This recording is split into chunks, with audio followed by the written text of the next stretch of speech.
Hare Krishna, Hare Krishna, Krishna Krishna, Hare Hare, Hare Rama, Hare Rama, Rama Rama, Hare Hare.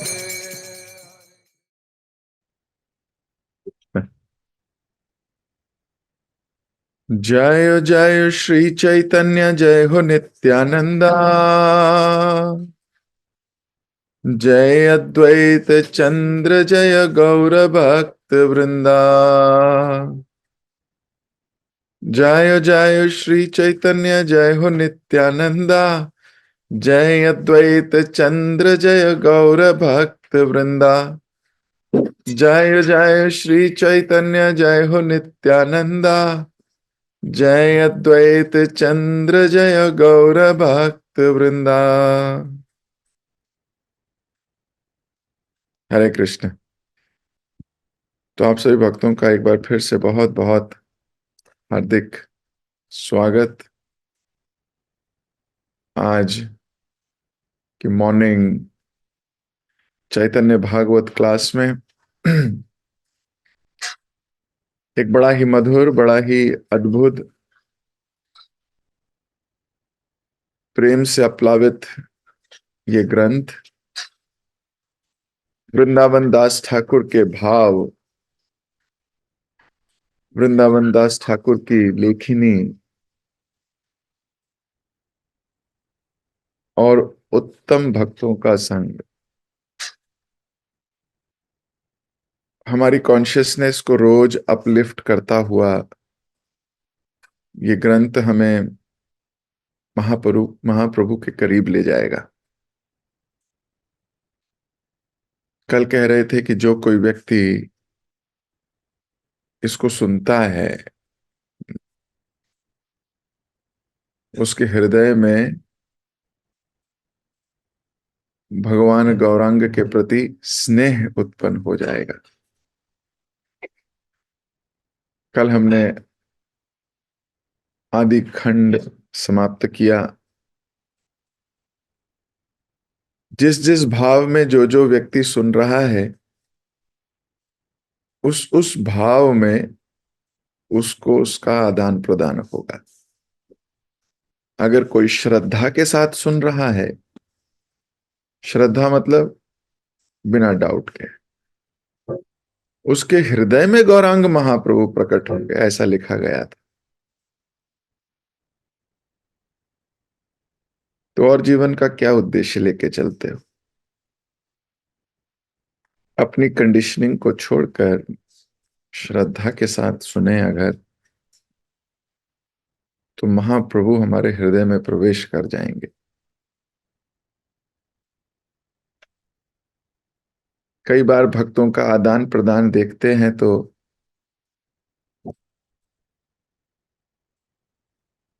बड़ा अपनापन सा महसूस होता है। जब चैतन्य भागवत के पात्रों को एक दूसरे से मिलनसार, एक दूसरे से सहृद देखते हैं तो बड़ा अद्भुत फीलिंग आती है। ये बड़ी दिव्य फीलिंग है, कहीं पैसे से नहीं खरीदी जा सकती।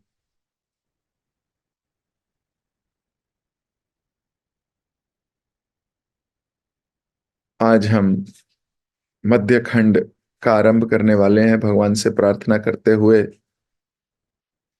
कि हमारी श्रद्धा पूर्ण रूप से वैष्णव संघ में रहे, हमारी श्रद्धा चैतन्य महाप्रभु के चरण कमलों में रहे, नित्यानंद प्रभु के चरण कमलों में रहे। इस उद्देश्य के साथ प्रार्थना करते हुए हम आज मध्य खंड आरंभ करेंगे। ओम अज्ञानतिमिरान्धस्य ज्ञानाञ्जनशलाकया चक्षुरुन्मीलितं येन तस्मै श्रीगुरुवे नमः। श्रीचैतन्यमनोभीष्टं स्थापितं येन भूतले स्वयं रूप कदा मह्यं ददाति स्वपदान्तिकम्। वन्देऽहं श्रीगुरु श्रीयुतपदकमलं श्रीगुरुन् वैष्णवांश्च श्रीरूपं साग्रजातं सहगण रघुनाथान्वितं तं सजीवम् सावधैतम सावधूतम परिजन सहितम कृष्ण चैतन्य देवम श्री राधा कृष्ण पादान सहगन ललिता श्री विशाखान्वितांश्च। हे कृष्ण करुणा सिंधु दीनबंधु जगतपते गोपेश गोपिका कांता राधा कांता नमोस्तुते। तप्त कांचन गौरांगी राधे वृंदावनेश्वरी वृषभानुसुते देवी प्रणमामि हरिप्रिये। वाञ्छा कल्पतरुभ्यश्च कृपा सिन्धुभ्य एव च पतितानां पावनेभ्यो वैष्णवेभ्यो नमो नमः। जय श्री कृष्ण चैतन्य प्रभु नित्यानंद श्री अद्वैत गदाधर शिवासदि गौर भक्त वृंद। हरे कृष्ण कृष्ण कृष्ण हरे हरे हरे राम राम राम हरे हरे। हरे कृष्ण। तो निमाई पंडित के गया से लौटने पर पूरे नवद्वीप ने उनका सुंदर स्वागत किया। तो महाप्रभु अभी भगवान के रूप में नहीं है, एक भक्त के रूप में ही है, लेकिन तीर्थ यात्रा से आए हैं, उनका स्वागत हो रहा है। सारे मित्र संबंधी दौड़कर उनसे मिलने पहुंचे और निमाई ने सबके साथ प्रेम पूर्वक बातें की। वे सब निमाई को घेर कर उनके साथ घर तक गए और निमाई रास्ते भर अपनी यात्रा के अनुभव बता रहे थे। तो जब कोई यात्रा से आए, उसके अपने बड़े एक्सपीरियंसेस होते हैं यात्रा से। तो जो उसे प्रेम करते हैं, जो उसके रिश्तेदार हैं, संबंधी हैं, वो सब आएंगे ही उससे मिलने के लिए, उसके आसपास खड़े हो जाएंगे। तो वही हो रहा है, घेर लिया उनको। कैसा रहा आपका, कैसी रही यात्रा, क्या देखा आपने, क्या किया वहां, ये सब स्वाभाविक प्रश्न है।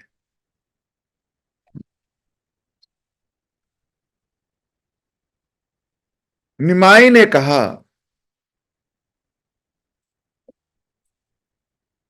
आप सबके आशीर्वाद एवं शुभ कामनाओं से मैं बिना किसी कठिनाई के गया धाम से लौट सका। महाप्रभु के नम्रता भरे वचन सुनकर प्रत्येक व्यक्ति प्रभावित था। ये नम्रता तो बहुत प्रभावित करती है लोगों को। ह्यूमिलिटी, दैन्यता, अपने को कर्ता ना मानकर दूसरों को कर्ता कहना। तो महाप्रभु कह रहे हैं, आप सबके आशीर्वाद से और आप सबकी शुभकामनाओं से ये मैं कर पाया। मैं बिना किसी कठिनाई के आ गया। मेरी कोई योग्यता नहीं है, आप लोगों के आशीर्वाद से हुआ। दिस इज द विनम्र भाव। विनम्रता केवल शब्दों में नहीं, आपके आचरण में भी दिखती है।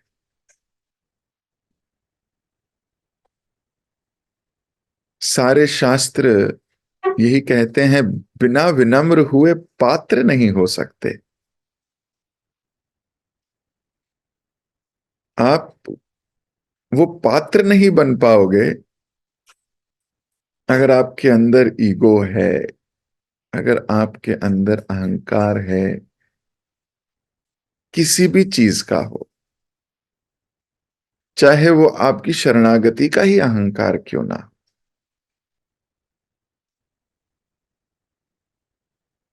जब कोई व्यक्ति अहंकार लेके जाता है, तब वो पात्रता खो देता है। और अगर पात्रता खो देगा, तो अगर पात्र ही नहीं तो बटोरेगा किसमें। अगर पानी पीना है, हाथ नहीं है, ग्लास नहीं है और मुंह भी नहीं है, पिएगा कैसे। कोई तो चीज चाहिए जो होल्ड करे। विनम्रता आपको पात्रता देती है। विद्या ददाति विनयम, विनयम ददाति पात्रतम। तो विनम्रता भरे शब्द जब सुने, सबने बड़े प्रभावित हो गए, अट्रैक्ट हो गए। अभी शब्द और एक्शंस, ये दोनों भी बड़े इंपॉर्टेंट हैं। केवल शब्दों की विनम्रता कोई विनम्रता नहीं है।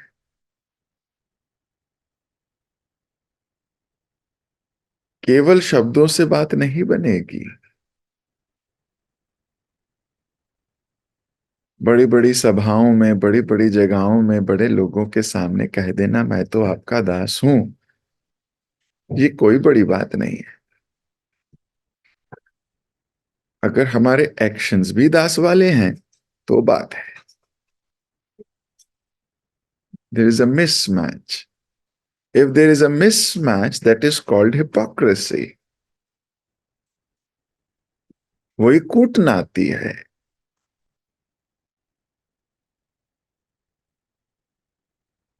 केवल कहना नहीं, एक्शंस भी वैसे।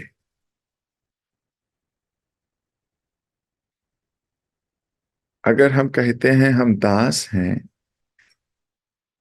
और हमारे एक्शंस मास्टर वाले हैं, तो हमें विश्लेषण करने की आवश्यकता है।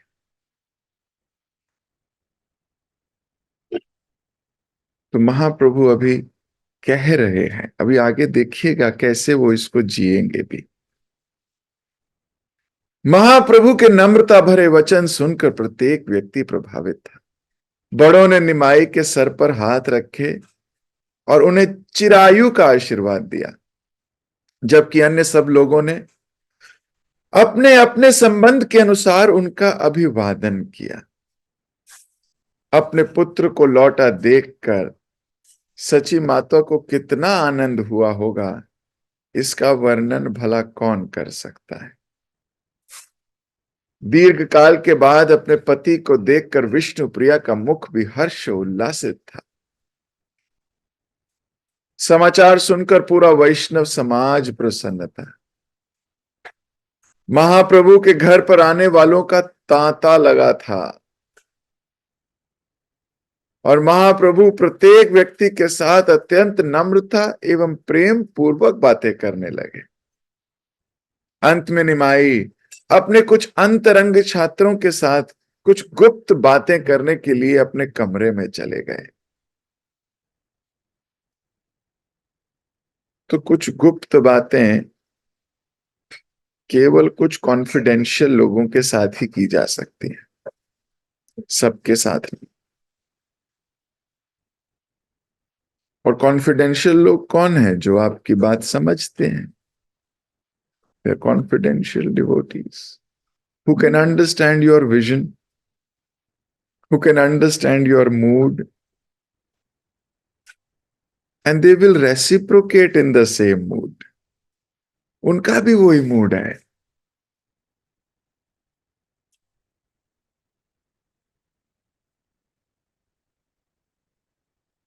एक मूवमेंट में, हमारी इस मूवमेंट में Shrila Prabhupada ji is our leader, guru Maharaj is our leader, and we say we follow him.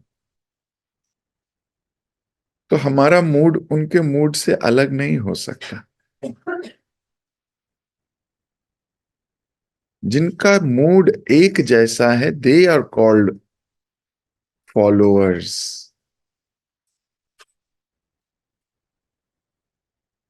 There is a leader और बाकी सब लोग they are following his mood. लेकिन अगर हम सबका अपना अपना ही मूड हो जाए, मेरा, मैं बोलूं मेरा अपना मूड है, कोई बोले मेरा अपना मूड है, कोई बोले मेरा अपना मूड है, तो फिर वो मूवमेंट नहीं कहलाएगी। फिर वो छोटे छोटे जोन्स बन जाएंगे।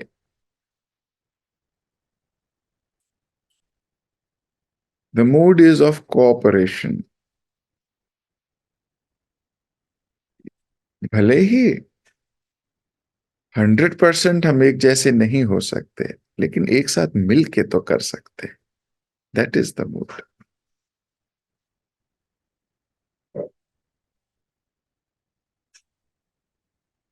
So following the mood of a master is called शिष्य कॉन्शियसनेस।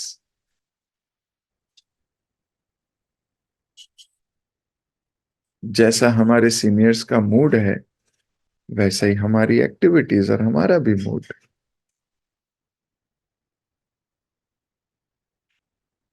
तो महाप्रभु अपने गुप्त साथियों के साथ, अंतरंग छात्रों के साथ, ऐसा लिखा गया। अंतरंग का अर्थ ही यही है, जिसका जो जो आपके मूड को जानता है, अंतरंग है। जिसके साथ खुल के बात की जा सकती है, जो समझेगा उस बात को, जिसकी सेम कॉन्शियसनेस पे सेम विजन है। और निमाई ने कहा, मित्रों, मैं तुम्हें उन अद्भुत स्थलों के विषय में बताता हूं जो मुझे निरंतर भगवान श्री कृष्ण का स्मरण करवाते हैं। जैसे ही मैंने गया में प्रवेश किया था, मुझे मंत्र उच्चार, शंख, घंटों की ध्वनियां सुनाई देने लगी थी। मैंने सैकड़ों ब्राह्मणों को वेदों से भगवान श्री कृष्ण के चरण कमलों की तथा उस स्थान की स्तुति करते सुना जहां उनके वे चरण कमल अंकित हैं। अभी महाप्रभु अपने हृदय की बात बता रहे हैं, जिनको उन्होंने किसी से नहीं कहा है। सबसे क्यों नहीं कहा है? सब समझ नहीं पाएंगे। किसको बताएं? सबको नहीं बताया जा सकता। इस संसार में भक्तिमयी बातों को हर एक के साथ नहीं किया जा सकता। केवल उसी के साथ किया जा सकता है जो आप जैसा मूड रखता है, या आपको समझने का प्रयास करता है, या आपसे बहुत प्रेम करता है। हर एक से कैसे कहें?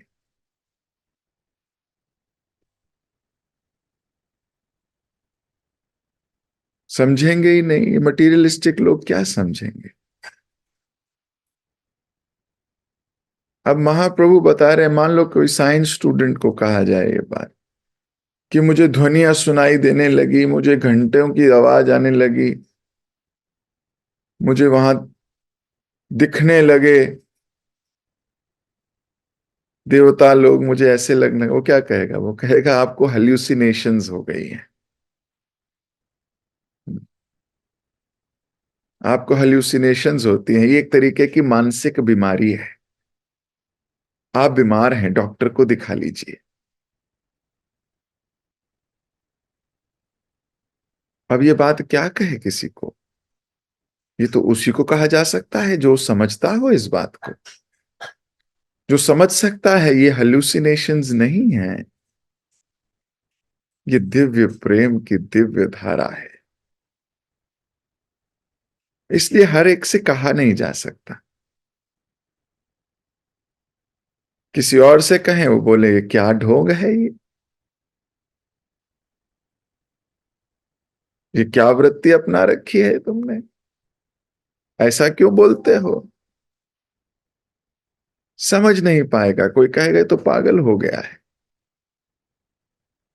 इसीलिए कहा गया कि वैष्णवों की बातों को, वैष्णवों के कार्यकलापों को केवल स्वीकार कीजिए, उसका गहन विश्लेषण मत कीजिए। दो चार लोग बैठ जाएं और उनके ऊपर विश्लेषण करते रहें, ये ऐसा नहीं करना चाहिए था, ऐसा करना चाहिए था, ये होना चाहिए।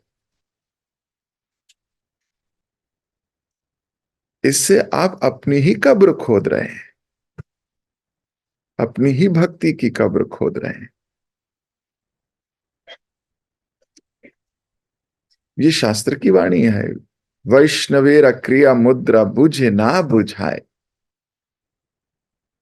पर कई बार हम अपने को श्रेष्ठ समझ लेते हैं, उनसे भी श्रेष्ठ, उनको भी ज्ञान बांटने लगते हैं। गुरुदेव आप ऐसे कीजिए।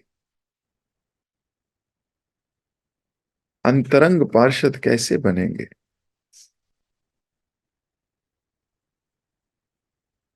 अभी इसलिए महाप्रभु उनको अकेले कमरे में लेके गए। अपने रिश्तेदारों के सामने, अपने बाकी लोगों के सामने ये बात नहीं कह सकते थे महाप्रभु।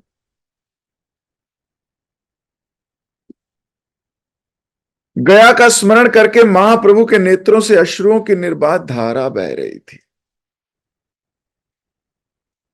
इस संसार में कई लोग बड़े अच्छे भक्ति करते हैं, उनको भक्ति करता देख बाकी लोग क्या कहते हैं, बोलते हैं अरे हम भी तो भक्ति करते हैं, इतना क्या जरूरत है करने की? अरे हम भी पूजा करते हैं, हम भी तो भगवान का नाम लेते हैं। ये कौन सी पूजा है सुबह सुबह चले गए? ये कौन सी पूजा है मंगला आरती में जाके घंटी बजानी? ये कौन सी पूजा है मृदंग बजाना? ये कौन सी? अरे भाई हम भी करते हैं। तो वो क्या कर रहे हैं? अपराध कर रहे हैं, अपने आप को श्रेष्ठ बता रहे हैं वो दबी जबान में।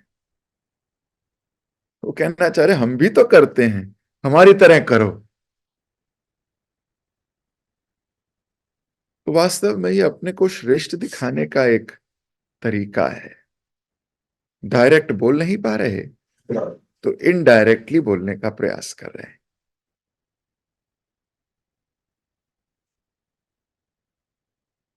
तो हर व्यक्ति अपनी अपनी ज्ञानधारा, विचारधारा, भावधारा लेके इस संसार में जी रहा है। लेकिन ये सोचना कि उसकी विचारधारा, उसकी ज्ञानधारा, उसकी भावधारा ही श्रेष्ठ है, ये मूर्खता की निशानी है। श्रेष्ठ वो है जो शास्त्र रचित है, वही श्रेष्ठ है। श्रेष्ठ वो है जो शास्त्र में लिखा गया है। महाप्रभु अभी अपने प्रेमी अंतरंग भक्तों के साथ ये डिस्कशन कर रहे हैं। अभी तो अपने छात्र हैं अंतरंग, आगे आने वाले समय में ये छात्र हट जाएंगे, स्वरूप दामोदर और रामानंद राय आ जाएंगे। जैसे जैसे आपकी कॉन्शियसनेस अपलिफ्ट होगी, आपके अंतरंग, आपकी कॉन्शियसनेस तक आने वाले लोग भी अलग अलग होते रहेंगे। अब जो जितना प्रयास कर रहा है वो उतना करीब रहेगा। अभी तो ये छात्र ही हैं, तो इन छात्रों के साथ महाप्रभु, उनमें से जो श्रेष्ठ हैं, अंतरंग हैं, सारे शास्त्र, सारे छात्र नहीं, उनमें से भी जो क्लोज हैं, और क्लोज होंगे ही। क्लोज कौन होंगे? जो आपको समझता है वो आपके क्लोज है, जिसका स्पिरिचुअल विजन है। क्योंकि स्पिरिचुअल बातें तो स्पिरिचुअल विजन के लोगों के साथ की जाती हैं।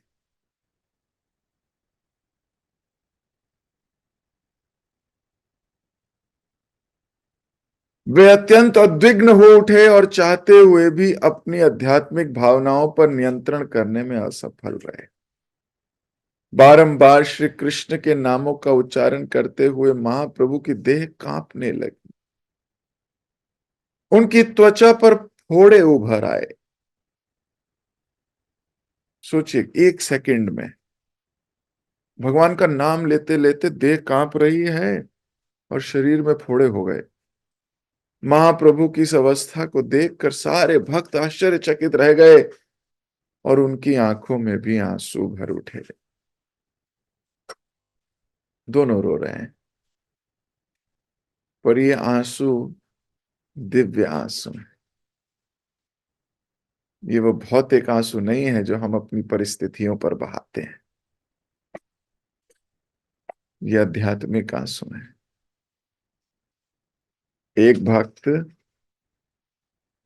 कि भगवान के प्रति पीड़ा को देखकर बाकी लोगों में आंसू आ रहे हैं। कुछ समय बाद महाप्रभु अपनी बाहरी चेतना में लौट आए। उन्होंने कहा, मित्रों, अपने घर लौट जाओ। हम कल पुनः मिलेंगे। मेरे हृदय में एक और गहन विषाद व्याप्त है जो मैं तुम्हें कल बताऊंगा। कल तुम सब शुक्लंबर ब्रह्मचारी के घर मिलना और साथ में मुरारी एवं सदाशिव को भी लेते आना। अभी महाप्रभु ने सबको कहा अभी आप जाओ, कल आना, अपने साथ मुरारी और सदाशिव को लेते आना। मुरारी गुप्त महाप्रभु का बड़ा क्लोज पार्षद है और बोल रहे हैं एक और बड़ी गहन बात बताना चाहता हूं मैं, बड़ी सीक्रेट, आज नहीं बताऊंगा कल बताऊंगा, ऐसा बोले महाप्रभु। एक एक करके सब लोग चले गए और महाप्रभु श्री कृष्ण ध्यान में लीन थे। निमाई के हृदय में भगवत प्रेम प्रवेश कर चुका है और फलस्वरूप वहां किसी भी संसारिक विषय के प्रति उनकी रुचि नहीं दिख रही थी। जब भगवत प्रेम प्रवेश कर लेता है तो कोई भी संसारिक विषय आपको लुभा नहीं सकता, आपको एब्जॉर्ब नहीं कर सकता, आपको डिस्ट्रैक्ट नहीं कर सकता। तो ये भगवत प्रेम की निशानी है। अगर प्रेम घुस गया है तो संसार की व्यर्थ की बातें नहीं घुसेंगी अब। तो महाप्रभु कल बड़ा एक गुप्त रहस्य बताने वाले हैं अपने अंतरंगा मित्रों को। तो क्या रहस्य है, क्या बोलने वाले हैं मुरारी गुप्त को और सदाशिव को, किस भाव में रहने वाले हैं, ये हम जानेंगे अब कल। समय हो गया, आज मैं यहीं अपनी वाणी को देता हूं विराम। आप लोगों से फिर मुलाकात होगी कल। हरे कृष्ण।